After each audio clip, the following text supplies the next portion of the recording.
On a tous un don, vous savez. On a chacun en nous un talent.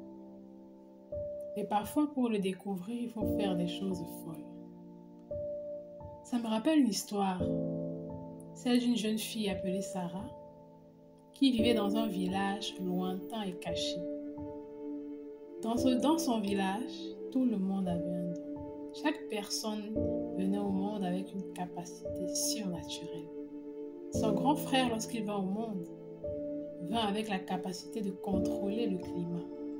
Lorsqu'il lâcha son premier cri, l'orage et le tonnerre gronda.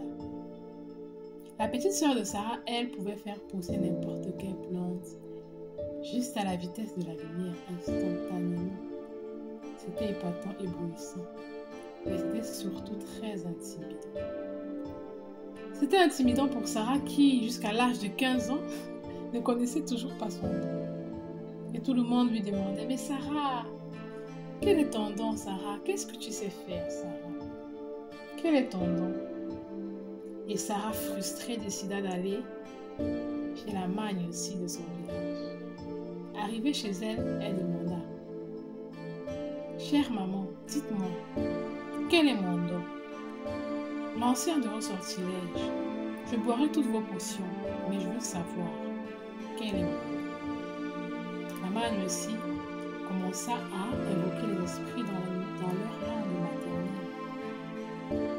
Elle prononça une incantation si complexe que même Sarah ne comprenait rien.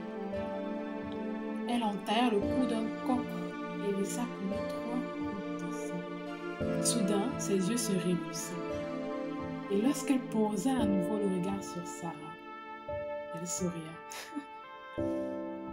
Elle lui dit « Ma fille, ton don est caché, très caché.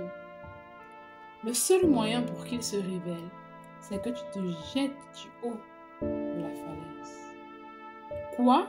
dit Sarah. « Moi, me jeter du haut de la falaise, impossible, mais je perdrai la vie. » La magne aussi répondit. « C'est le risque à prendre, c'est peut-être le prix à payer si tu veux commettre ton don. » Sarah s'en alla confuse, frustrée. Elle était face à un dilemme. Soit elle alla se jeter du haut de cette falaise afin de découvrir son don et perdre la vie, soit elle devait continuer sa vie ainsi, se contenter, ne jamais savoir quel est son don. Alors elle partit courageusement un matin à l'aube et elle dit aux ancêtres « Mes chers ancêtres, je m'en vais vous retrouver.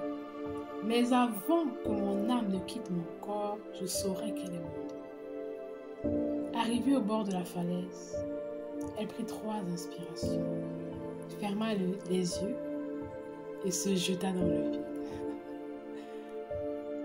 Elle était là, à attendre le choc, à attendre que son corps ne heurte le sol, mais rien ne se produisit. Alors, elle finit par ouvrir les yeux, mais qu'est-ce qu'elle constata? C'est qu'elle était en train de flotter. Non, Sarah était en train de voler. Enfin, Sarah connaissait quel était son don. Elle avait le don de l'éducation. Elle avait la capacité de voler. Mais ça, Sarah ne l'aurait jamais su si elle n'avait pas sauté du haut de cette falaise. Rumi a dit quelque chose d'intéressant. Vous avez tous des ailes pour voler. Utilisez-les. Ton imagination, ce sont les ailes que Dieu t'a données. Il faut t'en servir.